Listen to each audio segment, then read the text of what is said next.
My new version of beef Wellington retains the luxuriousness which made it brilliant in the first place, but gives it a seasonal lift. If you want to really spoil your friends this Christmas, this is the perfect special occasion dish. Beef Wellington has to be the ultimate indulgence, one of my all-time favourite main courses, and it would definitely be on my last supper menu. My version is a lot lighter and sexier, and for Christmas I'm going to give it an added twist. First off, the fillet of beef. Now, look at it, it's beautiful. First, the most important part is to sear it. Salt, pepper. The fillet is the leanest and the most expensive cut of beef.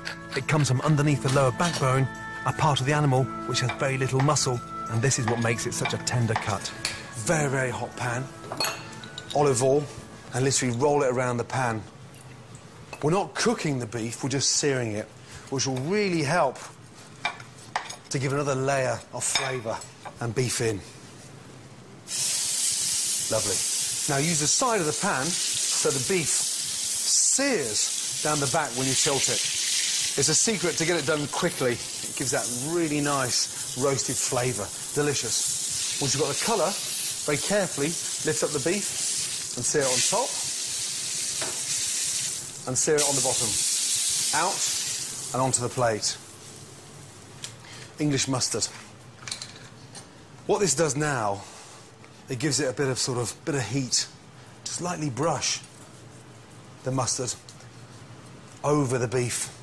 So really important that you do this as the beef comes straight out of the pan. And as the beef starts to cool down, it absorbs all that heat from the mustard. Horseradish is a really nice alternative as well. Just leave that to sit and relax. As the fillet rests, prepare the filling, which is called a duxelle. Put 700 grams of chestnut mushrooms into a blender, add a chopped clove of garlic, season with salt and pepper, and blitz. Christmas wouldn't be Christmas without chestnuts. And just crumble them in to the mushrooms.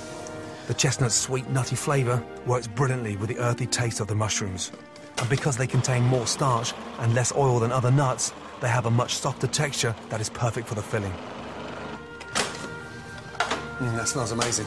It smells like Christmas. Once the mixture is finely chopped, cook in a hot, dry pan. This removes the water from the mushrooms and intensifies the flavour.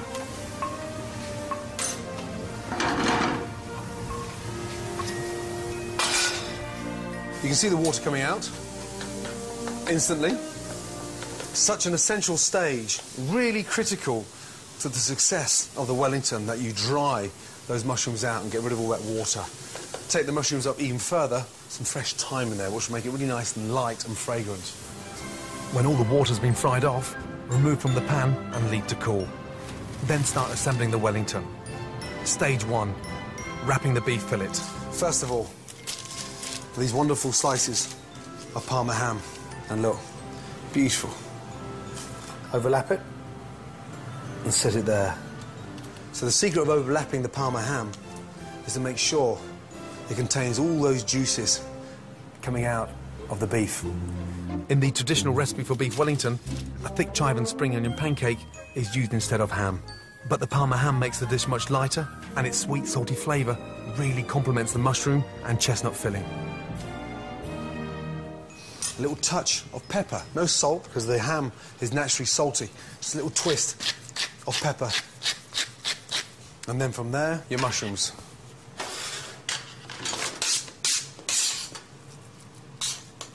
And basically, mushrooms go on. Use the back of the spoon to spread them nice and thinly. Half an inch from the ends. Rumples.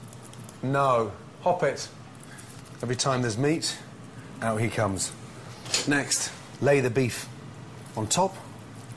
And very carefully, fold that over.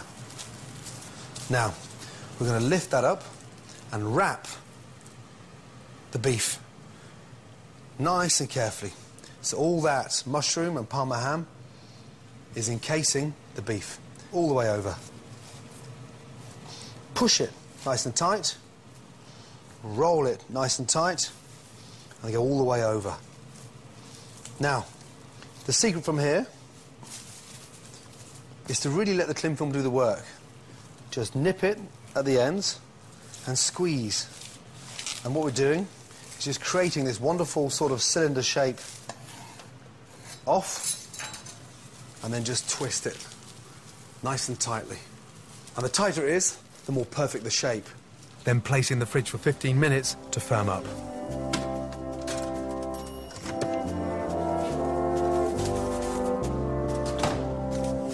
Once it's set, it's ready for the final wrap. A little bit of cling film, puff pastry, beef. Now, very carefully. First roll the puff pastry over the beef until the two edges meet. Then trim off any excess pastry and twist the ends together to ensure the beef is completely sealed in its pastry case. To set that perfectly and get it really nice and firm, to make it really cylinder type, cling film over and just pull that nice and tight.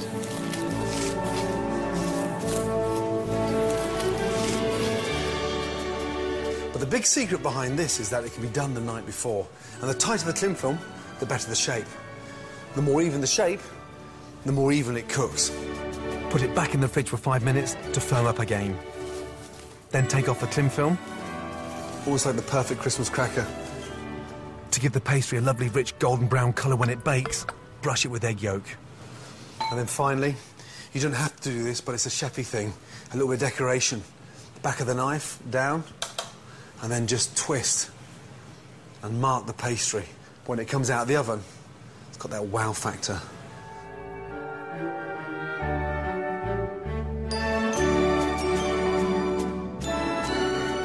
Add a generous sprinkle of salt to ensure the pastry becomes lovely and crisp. Then bake in an oven at 200 degrees for around 35 minutes, depending on how rare you like your beef. Once out of the oven, it's crucial you let the Wellington rest for at least 10 minutes. This allows the meat to relax and reabsorb its delicious juices, making sure it's tender and succulent. Nice and gently. Hear that pastry, how crisp that is. This is the bit we've been waiting for. Oh, wow. My God. I'm in heaven. And for me, if you want a really nice change to roast turkey, this has to be the ultimate for the table. It smells Christmassy. The chestnuts, the mushrooms, and that nice crisp pastry on the outside. Look at it. I'm ready to die and go to heaven.